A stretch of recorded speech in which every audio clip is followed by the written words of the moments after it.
حلال کمائی کماؤ، مگر ہم میں سے کچھ لوگ جب کمانا شروع کرتے ہیں تو حلال اور حرام میں تمیز ہی نہیں کرتے.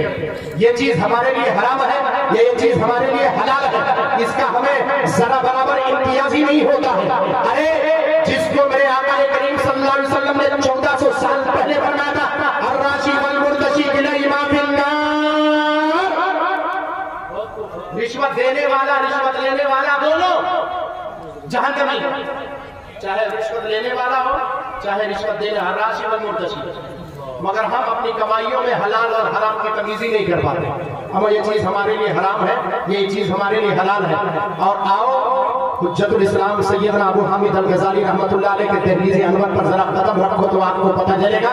سیدی حجت الاسلام ابو حامد الغزالی رحمۃ اللہ علیہ فرماتے ہیں جس نے حرام کمائی کا ایک لقمہ کھا لیا، فرماتے قسم اس خدائے وحدہ لا شریک کی جس کے قبضے قدرت میں ابو حامد کی جان ہے، فرماتے 40 دن تک اس سے عبادتوں کی لذت کو چھین لیا جاتا.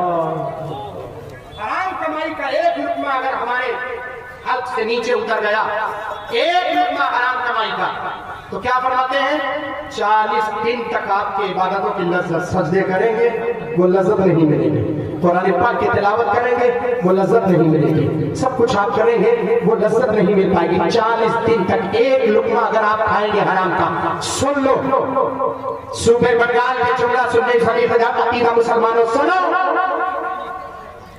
اس گوا گاؤں کھانا گوال بول رہے ہیں، اس گوال بول رہے ہیں، اس کھانا کے قرب و جوار کے جتنے سنی سبھی عقیدہ مسلمان سنیں، حرام کا ایک لقمہ، الراشی والمرتشی کلیہما فی النار، رشوت دینے والا رشوت لینے والا دونوں جہنمی، اور دونوں سود کھانا حرام. رشوت جانتے ہیں سود کھانا حرام، سود کھانا حرام ہے. اگر سود کا ایک لقمہ بھی آپ نے کھایا یا اپنے بچے کو کھلایا، 40 دن تک اس کے جبین نیاز سے سجدوں کی لذت کو چھین لی جائے گی، عبادت کی لذت کو ختم کر دیا جائے گا. تو ذرا آپ بتاؤ کہ کون سی عبادت آپ کی قبول ہوگی اور کون سی عبادت میں آپ لذت پائیں گے. کچھ عبادتوں کی لذت کو آپ پائیں گے نہیں مل پائے گا. حضرت سیدنا رئیس المفسرین حضرت عبداللہ بن عباس رضی اللہ تعالیٰ اشارہ فرماتے ہیں آقا کریم صلی اللہ علیہ وسلم کا گزر ہمارے مابین سے ہوا، اور یہ کون؟ حضرت عبداللہ بن مسعود رضی اللہ تعالیٰ بیٹھ کر قرآن پاک کی تلاوت کر دی. علماء بیٹھے بھی ان سے پوچھیں، یہ کتابوں میں دن رات مستقرت میں پوچھیں، آقا کریم صلی اللہ علیہ وسلم کا گزر ہوا. حضرت عبداللہ بن مسعود قرآن پاک کی تلاوت، کیونکہ جب کوئی دیہاتی چل کر کے آتا تھا اور قرآن پاک کے بابت جب پوچھا کرتا تھا حضور ہمیں قرآن پاک کی تعلیم دے، اکثر آپ حضرت سیدنا عبداللہ بن مسعود کی طرف اشارہ کرتے تھے، یا حضرت سیدنا عبداللہ ابن عباس رضی اللہ تعالیٰ کی طرف اشارہ کرتے تھے، یا سیدنا عبداللہ ابن عمر کی طرف اشارہ فرمایا کرتے تھے، لے جاؤ اس بندے کو قرآن کی تعلیم دو. حضرت عبداللہ ابن مسعود قرآن پاک کی تلاوت کر رہے تھے، میرے آقا کا وہاں سے گزر ہوا. آقا کریم صلی اللہ علیہ وسلم ارشاد فرماتے یا عبداللہ ابن مسعود هذه التلاوة فأين البكاء، یہ تو صرف تلاوت ہے، تلاوت میں رونا کہاں گیا، وہ بکا کہاں گئی. آقا کریم صلی اللہ علیہ وسلم سے صحابی رسول نے عریضہ پیش کیا، رسول اللہ سے تلاوت کر رہا ہوں. فرمایا تلاوت کر، لیکن تلاوت کرتے کرتے اس کے معنی کی طرف خیال کر، پھر دیکھ تجھے کیسی لذت ملتی.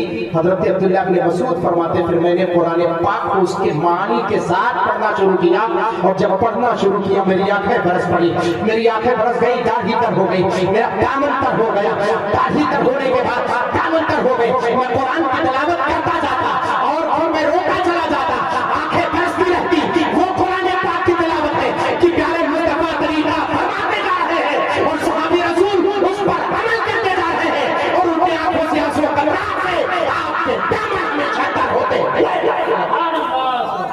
یہ قرآن پاک کی تلاوت ہے. ہم کہاں ہیں اور آپ کہاں ہیں؟ بتاؤ ذرا صحیح، کیا ہم نے کبھی قرآن پاک کی آیت کی طرف اور اس کے تلاوت کی طرف ہم نے کبھی خیال کیا؟ آقا غوث اعظم کے اچھا کتنے لوگ آقا غوث اعظم سرکار کو مانتے ہیں؟ ہاتھ اٹھا کر کے بتائیں اگر میری بات سمجھ میں آ رہی ہے. سبھی مانتے ہیں. آج کے بعد آقا غوث اعظم سرکار کے وظیفے پر عمل کرنا. سرکار غوث اعظم سرکار فرماتے ہیں میرا وظیفہ سب سے بڑا وظیفہ قرآن پاک کی تلاوت ہے. اللہ کے مقدس کلام کو پڑھنا ہے، تلاوت کرنا ہے. پوچھا گیا حضور آپ تلاوت کیسے کرتے ہیں، آپ کا وظیفہ کیسے ادا ہوتا ہے، کیسے آپ نے بالترتیب انتظام فرمایا؟ آقا غوث اعظم سرکار فرماتے 15 سال تک راتوں میں مصلی پر کھڑے ہو کر مکمل قرآن جس نے ختم کیا اسے عبد القادر جیلانی کہتے ہیں۔ 15 سال تک۔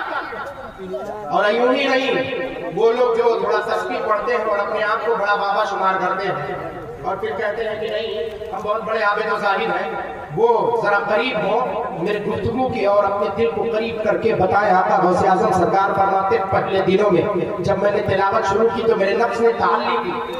تعلی کا معنی جانتے ہیں آپ؟ تعلی کا معنی آپ آسان لفظوں میں یوں سمجھ لیں کہ جب میں پڑھنا شروع کیا شروع میں تو میرے نفس نے مجھے ابھارا اور کہا تو بہت بڑا تعلیم قرآن، بہت زیادہ تلاوت کرنے والا ہے۔ مکمل فرماتے ہیں پورے قرآن پاک کو مصلی پر کھڑے ہو کر کے میں قرآن پاک کی تلاوت کرتا تھا۔ فرماتے اس کے بعد میں نے قدم اٹھایا اور دوسرے قدم پر رکھا، ایک قدم پر کھڑے ہو کر 15 سال تک پورے قرآن پاک کو جس نے ختم کیا اسے عبد القادر جیلانی کہا۔ وہی بغداد شریف کی سرزمین پر امام الائمہ سید امام اعظم ابو حنیفہ النعمان بن ثابت رضی اللہ تعالیٰ عنہ اسی سرزمین پر بغداد مولا کی سرزمین پر اٹھا کر کے دیکھو آپ کوفہ کی سرزمین پر سید امام اعظم ابو حنیفہ النعمان بن ثابت رضی اللہ تعالیٰ عنہ مصلی پر کھڑے ہوتے تھے رات میں اور جب قرآن پاک کی تلاوت کرتے 30 سال تک مسلسل مصلی پر کھڑے ہو کر ایک رکعت میں جس نے مکمل قرآن پاک کی تلاوت کی اسی امام اعظم ابو حنیفہ اور یہ علماء بیٹھے ہوئے ان سے آپ پوچھیں آپ امام اعظم سرکار کیسی تلاوت کرتے تھے معلوم ہے آپ کو؟ امام اعظم سرکار کی تلاوت ایسی ہوتی تھی کہ جب آپ اس آیت کریمہ پر پہنچتے تھے وَالسَّاعَةُ أَدْهَا وَأَمَرَ الْحَاقَّةُ وَالْحَاقَّةُ وَمَا أَدْرَاكَ مَا الْحَاقَّةُ الْقَارِعَةُ مَا الْقَارِعَةُ وَمَا أَدْرَاكَ مَا الْقَارِعَةُ جب اس آیت کریمہ پر پہنچتے تھے تو پھوٹ پھوٹ کر کے دل کی عطا گہرائی سے رونا شروع کرتے تھے، ایک آہو پھوٹا نکلتی تھی، مسجد میں جامع مسجد میں کھڑے ہوتے تھے، ارے پڑوسی اٹھ کر کے بیٹھ جاتے تھے، ایک پڑوسی دوسرے پڑوسی سے پوچھتا یہ بتاؤ یہ پچھلے پہر کس کی آہو بکا ہے، یہ پچھلے پہر کون رو رہا ہے، اتنی درد کس کے اندر ہے، کس پر مصیبتوں کا پہاڑ ٹوٹ بیٹھا ہے، ٹوٹ پڑا ہے، آخر کون ہے تڑپ تڑپ کر رو رہا ہے۔ دوسرا پڑوسی اٹھ کر کے کہتا ہے اے اٹھنے والا پڑوسی تو سو جا، تجھے پتا نہیں کہ اللہ کے مقدس گھر میں ابو حنیفہ ہے جو قرآن کی تلاوت کرتا ہے، جب قیامت کے تذکرے اور ہولناکیوں کا سامنا کرتا ہے تو پھوٹ کر کے روتا ہے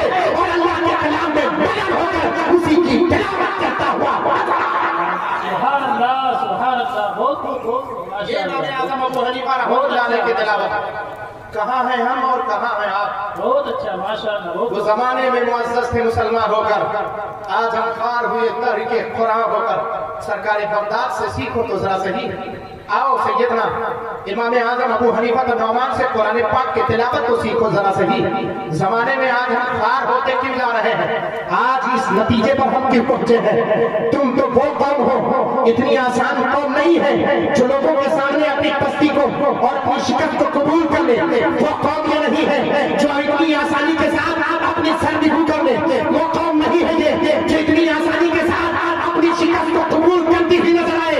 ارے تم تو وہ قوم ہو کہ تم نے جب مخاطب دیا تھا تو مخاطب کرنے کے بعد بادلوں کو چیلنج کر کے کہا تھا اے بادل تجھے برسنا ہے تو برس، ورنہ جہاں کہیں برسے گا وہاں سے خراج وصول کر کے ہمارے خزانے تک آتا ہوا۔ یہ کوئی اور دعویٰ کرنے والا نہیں تھا، یہ تمہارا بادشاہ تھا وقت کا، ہارون رشید تھا جو اپنے ایوان کے چھت پہ کھڑے ہو کر بادلوں سے مخاطب ہو کر کہتا ہے بادل برسنا ہے تو برس، اگر یہاں نہیں برسے گا تو جہاں تو برسے، وہاں پہ جو خراج ہوگا جو وصول کر کے ٹیکس آئے گا وہ ہمارے خزانے۔ یہ ہمارا دعویٰ۔ تم وہ ہو، تم بھول گئے کہ تم کون ہو، تم وہ ہو کہ تمہاری طاقت اتنی ہوتی تھی، تمہاری قوت اتنی ہوتی تھی۔ میں تم سے پوچھنا چاہتا ہوں بتاؤ وہ کون سی قوت ہے؟ یہی مصر کی سرزمین ہے۔ نیل کا پانی ختم ہو رہا تھا، پانی ختم ہو رہا تھا، لوگ حیران و پریشان تھے اور لوگوں کا طریقہ یہ تھا ہر سال ایک کنواری لڑکی کو سجا دھجا کر کے پانی کے بھیٹ چڑھایا کرتے تھے۔ تاریخ اسلام اٹھا کر کے دیکھو، میں تو مصر کی دہلیز سے ہو کر کے آیا ہوں، 4 سال میں نے تعلیم مصطفیٰ حاصل کی ہے جہاں پر حضرت سیدنا یوسف علیہ السلام کے حسن کے چرچے در و دیوار کرتے ہیں، جہاں پر تاریخ اسلام بکھری ہوئی ہے، جہاں کی گلیوں میں بہت چاہو تو وہاں کا سیر کرنا، تاریخی طور پر کے تاریخ کے آدھے نظام کو چھان لینا۔ اس وقت حضرت عمر بن عاص رضی اللہ تعالیٰ عنہ کھڑے ہوئے تو کہا ہے مصر کے لوگوں، اسلام میں یہ چیز قبول نہیں ہے۔ کہ اسلام میں کیا قبول ہے کیا نہیں قبول ہم یہ نہیں جانتے، ہم کو صرف پانی چاہیے، ہم کو نہر نیل جاری ہونا چاہیے، بس ہم اپنے کھیتوں کو سیراب کریں گے، اپنے جانوروں کو پلائیں گے، اپنی ضروریات کو پوری کریں گے۔ آپ بھی مصر کے دہلیز پر پہنچو، پانی کا دوسرا مرجع نہیں ہے، اگر کوئی ہے وہ بھی آج وہی نہر نیل، اسی نہر نیل سے پورا مصر سیراب ہوتا۔ تو فرمایا کیا آپ اپنا اسلامی طریقہ اختیار کرو، اگر نہیں اختیار کرتے تو ہم ہر سال ایک نئی کنواری لڑکی کو ہر سال اس کو سزا دھدا کر کے نہر نیل کے ہم سپرد کر دیں گے۔ کہا نا، اسلام میں یہ چیز جائز نہیں۔ کسی نے ایک جان کو قتل کیا متعمداً فَكَأَنَّهُ قَتَلَ النَّاسَ جَمِيعًا، ایک جان کو قتل کرنے والا، کوئی انسانیت کا قتل کرنے والا نہ، اس کو نہیں ہونے دیں گے۔ تب لوگوں نے کہا تھا عمر بن عاص تو کرے گا کیا؟ تب خط لکھا تھا سیدنا عمر بن الخطاب رضی اللہ عنہ امیر المومنین کے بارگاہ کرم میں، حضور کچھ آپ فرمائے، آپ اپنی طاقت کو پہچاننے کی کوشش کرو مسلمانوں، آپ نے اپنی طاقت کو نہیں جانا، آپ کیسے پستی میں ہو، لوگوں سے ڈرنے والے آپ نہیں ہو، لوگوں سے خوف کھانے والے آپ نہیں ہو، دنیا کی آنکھوں میں آنکھیں ڈال کر بات کرنے والی قوم آپ پستی کی طرف کیوں ہے، حقیقت جہالت کی طرف کیوں ہے، آخر تم اتنے پستی کی طرف کیسے پہنچے؟ تم نے اپنے وقار کو نہیں جانا، تم نے اپنے آپ کو اپنے وقار میں نہیں ڈالا، اسلام کے اس نہج پر نہیں ڈالا۔ ہم نے قرآن کی تلاوت چھوڑ دی، مسجدوں کو آباد کرنا چھوڑ دیا، ہم نے روزے رکھنے چھوڑ دیے، ہم نے اسلام کے قوانین پر پابندی چھوڑ دی۔ تم اللہ کے اس فرمودہ فرمان کے قوانین کی پابندی چھوڑ دیے تو اللہ نے تم پر رحمتیں برسانا۔ تمہاری حالت اور تمہاری کیفیت یہ ہو گئی کہ تم اس کی رحمت سے دور ہوتے ہوئے نظر آ رہے ہو۔ اس کی رحمت تمہیں اپنے قریب بلاتی ہے مگر تم اس سے دور ہوتے چلے جاتے ہو۔ آج بھی اگر تم اس کے مقدس کلام کی طرف قریب ہو تو اللہ آج بھی تمہارے دل کو منور کرتا ہوا نظر آتا ہے۔ آج تب اس وقت حضرت سیدنا عمر بن الخطاب رضی اللہ تعالیٰ نے کیا فرمایا تھا معلوم ہے؟ فرمایا تھا ایک سطر سے لکھا تھا، لو كنت تجري بأمرك فلا تجري، لو كنت تجري بأمر الله فعمر بن الخطاب رضي الله عنه يأمرك أن تجري بأمر الله۔ یہی ایک سطر لکھا تھا اور کچھ نہیں۔ میں آپ سے پوچھنا چاہتا ہوں کہ بگرا گاچھی میں جلوہ باد شریک سعادت مختار دو عالم کانفرنس میں مسلمانوں یہ بتاؤ، کیا دریا کے پاس کان ہے؟ کیا دریا کے پاس آنکھ ہے؟ کیا اس کے پاس شعور و ادراک ہے؟ حضرت عمر بن الخطاب نے ایک سطر لکھا تھا اور لکھنے کے بعد حضرت عمر کو یہ پیغام بھیجا تھا کہ اسے نہر نیل میں، دریا نیل میں ڈال دینا۔ حضرت عمر بن عاص رضی اللہ تعالیٰ عنہ اس واقعے کو دیکھتے ہیں اور اٹھا کر کے شام کو نہر نیل میں ڈال دیتے ہیں۔ صبح کی روایت میں بیان کی جاتی ہے کہ صبح نہر نیل اسی جنگ کے بدولت وہ 16 گز اونچائی پر بہتا ہوا نظر آ رہا تھا۔ پوچھا گیا کہ کس کی طاقت ہے، یہ کس کی قوت ہے؟ جواب دینے والے نے جواب دیا کہ کسی اور کی نہیں، یہ ایمان والے کے ایمان کی طاقت نظر آ رہا ہے۔ واہ واہ، نعرہ تکبیر، نعرہ رسالت، مختار دو عالم کانفرنس حضرت مفتی معین الدین اظہری صاحب قبلہ، نعرہ تکبیر، زندہ باد زندہ باد۔ بہت یہ تمہاری قوت ہے، اس قوت کو پہچاننے کی کوشش کرو۔ خلیفہ مستنجد باللہ، بغداد کی بات آئی تو ایک روایت سنو۔ خلیفہ مستنجد باللہ آقا غوث اعظم سرکار کے بارگاہ کرم میں 10 اشرفیوں کی تھیلی لے کر یہ آیا تھا۔ سود کھانے والوں، حرام اور حلال میں تمیز نہ کرنے والوں، سنو۔ اس روایت کو سنو گے تو آپ کو بات سمجھ میں آ جائے گی کہ سود کھانا کیسا ہے، رشوت کھانا کیسا ہے۔ آقا غوث اعظم سرکار کے بارگاہ کرم میں خلیفہ مستنجد باللہ آیا اور آنے کے بعد جیسے ہی پہنچا سلام کیا، اپنے سلام کا جواب دیا۔ خدام اس کے پیچھے تھے، پوچھا یہ کیا ہے؟ کہا حضور آپ کے بارگاہ کرم میں نذرانہ لے کر آئے۔ کہا کتنا لائے ہو؟ کہا 10 اشرفیوں کی تھیلی ہے۔ کہا لے جا، جس قدم سے آیا الٹے قدم واپس چلا جا، عبد القادر جیلانی تیرا نذرانہ قبول نہیں کرتا۔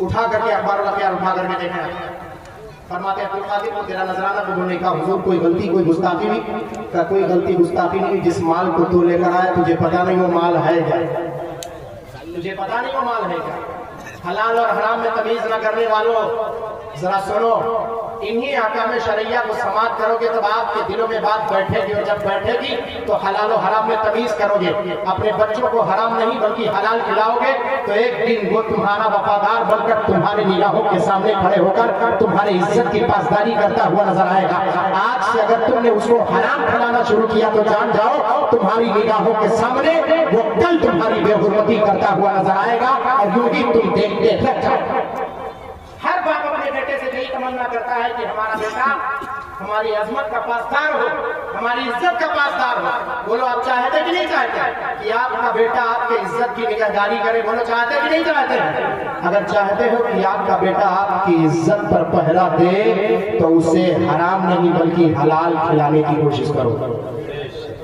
حلال کھلانے کی کوشش کرو آقا غوث اعظم سرکار نے فرمایا جا میں تیرا نذرانہ قبول نہیں کرتا کہ حضور قبول کر لیجیے کا نہیں کرتا دوبارہ کہنے کی ہمت نہیں ہوئی دوسری مرتبہ اس نے عریضہ پیش کیا حضور اس نذرانے کو لے لیں اور آپ جو اس کے مستحقین ہو جو اس کا حق رکھتے ہو حقداروں کو دے ڈالیں آقا غوث اعظم سرکار نے فرمایا یہ بھی مجھ سے نہیں ہو پائے گا جا یہاں سے لے کر اپنے گھر تک جتنے تجھے ملے سب کو دیتا چلا جا اللہ تیرے دین کو قبول فرما لے گا حضور یہ بھی مجھ سے نہیں ہو پائے گا تیسری مرتبہ اس نے کہا حضور میں آپ کے قدموں میں اس مال کو رکھ کر کے جا رہا ہوں آپ کی جو مرضی چاہے وہ کر لینا جیسے اس نے رکھوایا اپنے خادموں کے ذریعے پلٹا آقا غوث اعظم سرکار نے فرمایا مستنجد باللہ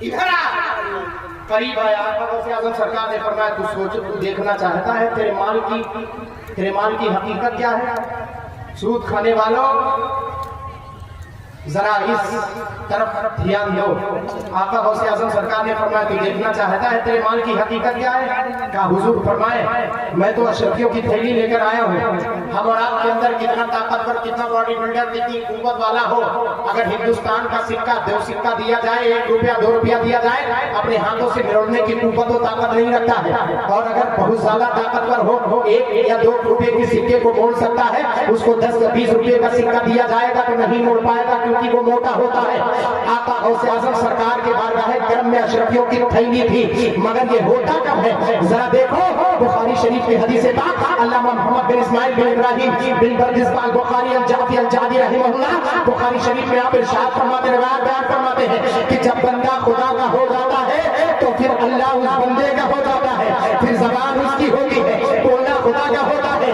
ہاتھ اس کے ہوتے ہیں قوت خدا کی ہوتی ہے پیر اس کے ہوتے ہیں مشیت خدا کی ہوتی ہے اے چلتا وہ ہے خدا کی ہوتی ہے اس کے ہو کر کے تو دیکھو پھر وہ تمہارا ہو جائے گا فَاذْكُرُونِي أَذْكُرْكُمْ یہ اسی کا فرمان ہے فرمایا تھا کہا تجھے تیرے مال کی حقیقت دکھاتا ہوں آیا مستنجد باللہ وقت کا خلیفہ کھڑا ہوا ہے آقا غوث اعظم نے 2 تھیلی اپنے ہاتھ میں لی اور لینے کے بعد ایسے اس کو مسوڑنا شروع کیا مروڑنا شروع کیا جیسے ہی نچوڑنا شروع کیا اس سے خون کے قطرات گرنے لگے اللہ اکبر کبیرہ اس اشرفیوں کی تھیلی سے خون کے قطرات گر رہے تھے جہاں پر لوگ بیٹھے دیکھ رہے تھے وہاں کی زمین خون سے تر ہو گئی آقا غوث اعظم سرکار فرماتے مستنجد باللہ جانتا ہے تو کیا لے کر کے آیا کہ حضور اشرفیوں کی تھیلی لایا تھا اس میں خون کے قطرات ہیں یہ مجھے نہیں پتا تھا آخر یہ ہے کیا آقا غوث اعظم سرکار فرماتے دیکھ ناحق کا تو چھین کر کے حق لے کر آیا ہے لوگوں کے خون کو چوس کر کے لایا ہے سوچتا ہے عبد القادر جیلانی کو نذرانہ دے دے نہیں تیرے مال کی ضرورت نہیں ہے یہ دے لوگوں کے خون کو چوس کر کے لے کر آیا ہے اے رشوت کھانے والوں اے سود کھانے والوں یہ کوئی اور نہیں یہ کسی اور کا حق ہے اور اسلام نے اس کو حرام کیا ہے وقت مستنجد باللہ کھڑا ہو کر کہتے ہیں رکھا آقا غوث اعظم سرکار نے فرمایا اس لیے میں نذرانہ قبول نہیں کر رہا تھا دیکھ یہ تیرے مال کی حقیقت ہے قدموں پر گرا کہ حضور توبہ بنائیے آج کے بعد لوگوں کے حقوق کو مستنجد باللہ آج کے بعد مستنجد باللہ کسی ناحق اس کے حق کو نہیں دے گا بلکہ حق والوں کو اس کا حق دے گا، اور ناحق جو ہے ان پر جو مظلوم ہے ان کی حمایت کرتا ہوا نظر آئے گا۔ آقا غوث اعظم کی بارگاہ میں تائب ہوا تھا، اور تائب ہونے کے بعد جاتے ہوئے اس نے کہا تھا فقیر تو بڑے دیکھے لیکن عبد القادر جیلانی کا مرتبہ کچھ اور ہے۔ اسے عبد القادر جیلانی کہتے ہیں، اسے سیدنا غوث اعظم کہتے ہیں۔ سمجھنے کی ذرا کوشش تو کرو، اتنی آسانی سے تھوڑی آپ کو یہ زندگی سمجھ میں آئے گی، اتنے آسانی سے تھوڑی آپ کو یہ سارا کچھ سمجھ میں آئے گا۔ کسی فقیر کو اگر سننا چاہتے ہو، کسی عالم ربانی کو سننا چاہتے ہو، کسی ولی کامل کو سننا چاہتے ہو تو اپنے ہوش و حواس سمیٹ کر کے بیٹھو۔ یہ کسی اور کا تذکرہ نہیں، یہ اس کا تذکرہ ہے جس کے بابت سیدی سرکار اعلیٰ حضرت فرماتے ہیں علامہ طاہر ہے غوث وہ تیغا تیرا مر کے بھی چین نہیں پاتا ہے، مر کے بھی چین نہیں پاتا ہے مارا تیرا۔ وہ سیدنا عبد القادر جیلانی رضی اللہ عنہ۔ ہو سکے تو کچھ لوگ بس ایک آخری روایت ہے، وقت بڑی شدت سے ہوتا جا رہا ہے، آخری روایت میں آپ کو تمام حضرات کے سامنے پیش کر رہا ہوں۔ ہو سکے تو جس مفہوم کو ضرور نہیں کہ اپنی تقریر کو، اپنی گفتگو کو بہت لمبا اور بہت وسیع پیمانے پر اس کو ڈھال کر کے پیش کیا جائے، میں سیدھا اپنے اسی موضوع پر آتا ہوں، کیونکہ علماء اہل سنت اور طالبان علوم نبویہ اور بالخصوص یہ دارالعلوم قادریہ نور الاسلام کے طرف سے مختار دو عالم کانفرنس رجا اور بسایا گیا ہے۔ سنو، ہو سکتا ہے اس میں کوئی سوچے کہ اگر میں اپنے گناہوں سے توبہ کروں تو اللہ تبارک و تعالیٰ میری گناہوں کو معاف کرے گا کہ نہیں کرے گا؟ سن لو، التائب من الذنب کمن لا ذنب لہ، توبہ کرنے والا ایسے ہے جیسے اس نے گناہ کیا ہی نہیں۔ گناہوں سے توبہ کرنے والا ایسے اللہ کے ایسے ہو جاتا ہے جیسے اس نے توبہ کیا نہیں۔ التائب من الذنب کمن یوم ولدتہ امہ، گناہوں سے توبہ کرنے والا ایسے ہو جاتا ہے جیسے بچہ ماں کے پیٹ سے صاف ستھرا جنم لیا کرتا ہے۔ پھر میرا آقا بیان فرماتے ہیں کل بنی آدم خطاؤون وخیر الخطائین التوابون۔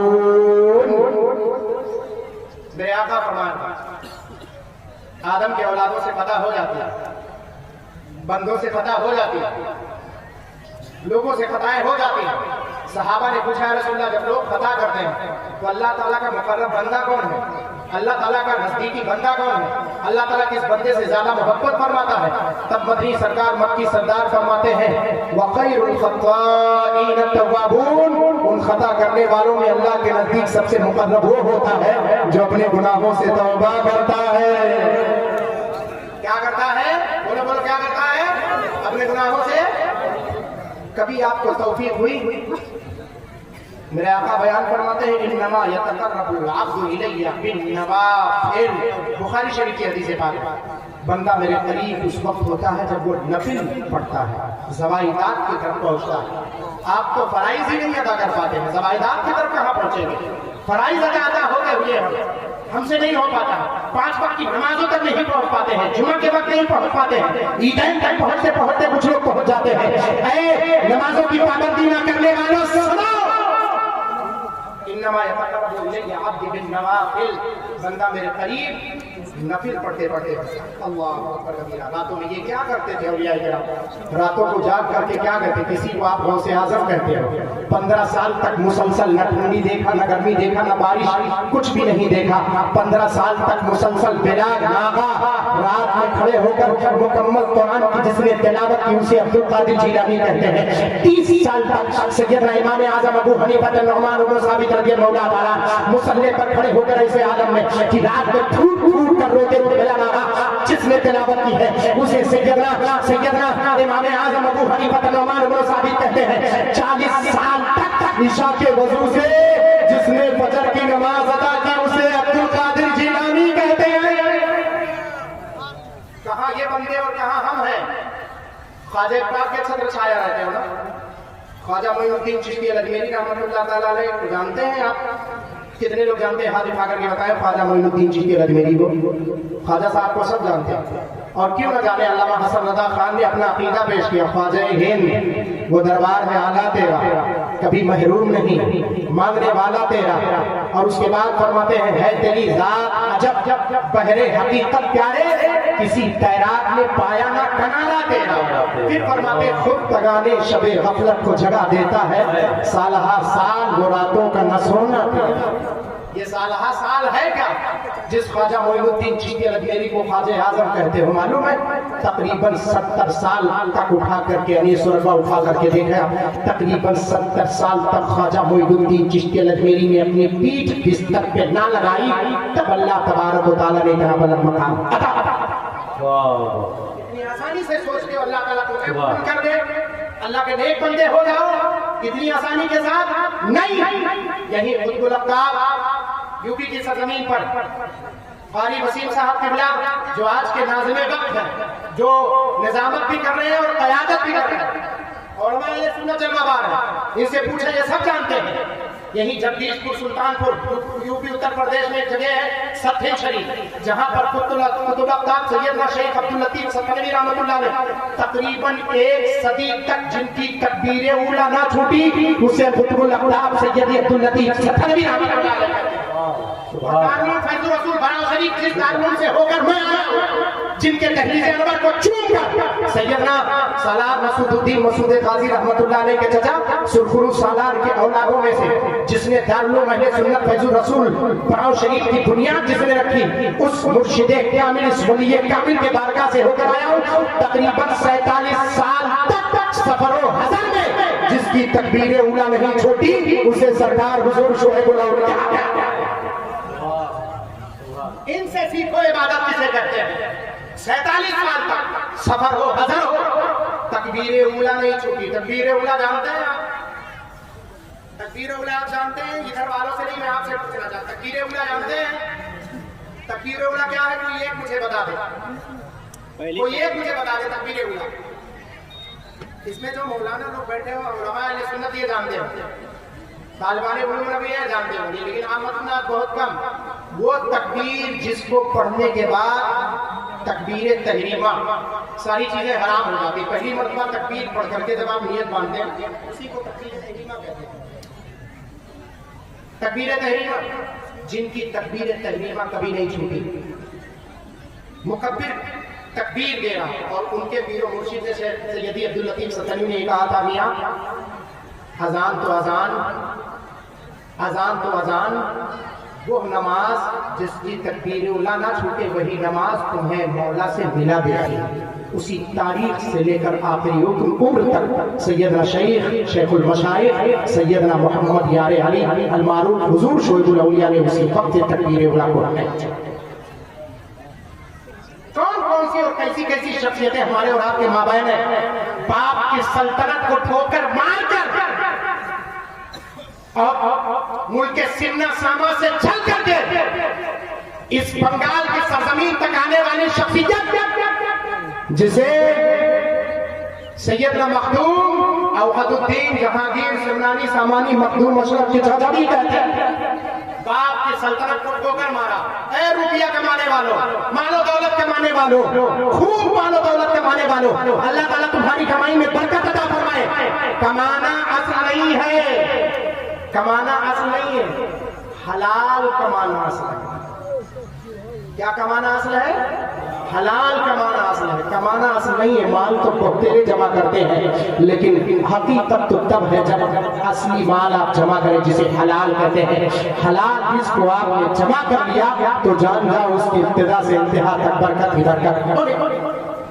مولا تعالیٰ ہم سب کو اسے سمجھنے کی توفیق عطا فرمائے۔ بالخصوص خاص کر سید صاحب کا تشریف فرما ہے، زیادہ دیر تک میں خود نہیں چاہتا کہ زیادہ دیر تک آپ کے اپنے مفاہیم کو میں پلٹاؤں۔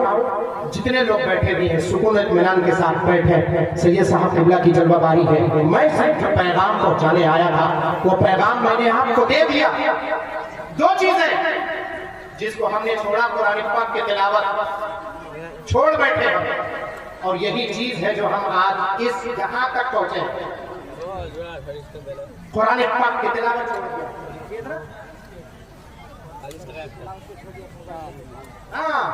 قرآن کریم کی تلاوت چھوڑ دیا، موبائل لے کے پڑے ہوئے، موبائل کا دور آیا۔ ارے موبائل سے بھی آپ ایک چیز حاصل کر سکتے ہیں، موبائل تو ایک ملتقا کا نام ہے، موبائل تو ایک مرکز کا نام ہے جہاں پہ ساری چیزیں آ کر کے جمع ہوتی، نیٹ کے ذریعے آپ ساری چیزیں، یہ علماء جتنے بیٹھے ہوئے ہیں ان کو سننا چاہتے ہیں تو آپ اس کے سہارے سے سن سکتے ہیں، قرآن پاک کی تلاوت سننا چاہتے ہیں تو اس سے سن سکتے ہیں۔ جہاں قرآن پاک پڑھنا عبادت ہے وہیں قرآن پاک کی تلاوت سننا بھی عبادت ہے۔ گانوں کی جگہ کبھی قرآن پاک کی تلاوت اپنے بچوں کو سناؤ، دیکھو ان کا سینہ منور ہوتا ہے کہ نہیں ہوتا، اللہ اس کے رسول کی مدحت سناؤ، دیکھو ان کے دل منور ہوتے کہ نہیں ہوتے، مگر نہیں، بیٹے ماں باپ سے سیکھتے ہیں اور ماں باپ تو گانوں اور قوالیوں میں اور فلموں میں مگن ہے، ان ساری چیزوں میں دھن میں مگن ہے، سر میں مگن ہے، یہ ساری چیزیں ہیں۔ آپ کو عشق مصطفیٰ کی اصل نشانی نہیں پتا ہے، یہ سمجھنے کی کوشش کرو تو آپ کو سمجھ میں آئے کہ یقیناً اللہ کے پیارے حبیب صلی اللہ علیہ وسلم کی اصلی سچی محبت کیا ہے۔ میں دعا کرتا ہوں کہ آپ سب کو مولا تعالیٰ قرآن پاک کی تلاوت کی توفیق عطا فرمائے اور ساتھ ہی ساتھ حلال کمائی کی مولا توفیق عطا فرمائے۔ حرام کمائی پر میں نے تفصیلی گفتگو کی ہے، دو ہی چیز پر گفتگو کیا ہوں، ایک قرآن کی تلاوت اور ایک حلال کمائی پر۔ یہ دو چیزیں اگر آج آپ نے یہاں سے لے لیا تو انشاءاللہ تبارک و تعالیٰ سید صاحب قبلہ کی دعاؤں پر اس محفل کا اختتام ہوگا اور یہاں سے یہ نتیجہ لے کر کے نکلیں گے انشاءاللہ یہ محفل کامیاب ہوگی۔ سیدنا مولا علی کرم اللہ وجہہ الکریم آپ ارشاد فرماتے ہیں کہ جس محفل میں باعث کرنے والا باعث کرے اور سننے والا یہ عزم مصمم کر لے کہ اس چیز پر ہم عمل کریں گے تو پروردگار اس میں بیٹھنے والوں کی خطاؤں کو معاف فرما دیتا ہے، بیٹھنے والوں کی خطاؤں کو معاف فرما دیتا ہے۔ عزم مصمم کر لو کہ قرآن پاک کی تلاوت کریں گے۔ اور دوسری چیز کیا ہے؟ حلال کمائی کھائیں گے، حرام کمائی سے پرہیز کریں گے۔ ان دو چیزوں سے میرے پاس بھی اتنا وقت نہیں کہ میں تیسری چیز بیان کروں، پھر کبھی انشاءاللہ تعالیٰ موقع ملا تو آپ تمامی حضرات تک گفتگو کی جائے گی۔ علماء اہل سنت بیٹھے میں معذرت چاہتا ہوں، مولا تعالیٰ کی بارگاہ کرم میں دعا ہے کہ مولا جن چیزوں کو میں نے آپ کے سامنے رکھا ہے صحیح طریقے سے عبادت کا ذوق اللہ تعالیٰ ہمارے جبین نیاز کو سجدوں کی توفیق عطا فرمائے، قرآن پاک کی تلاوت اور حلال کمائی کی مولا توفیق عطا فرمائے۔ مولا کی بارگاہ کرم میں دعا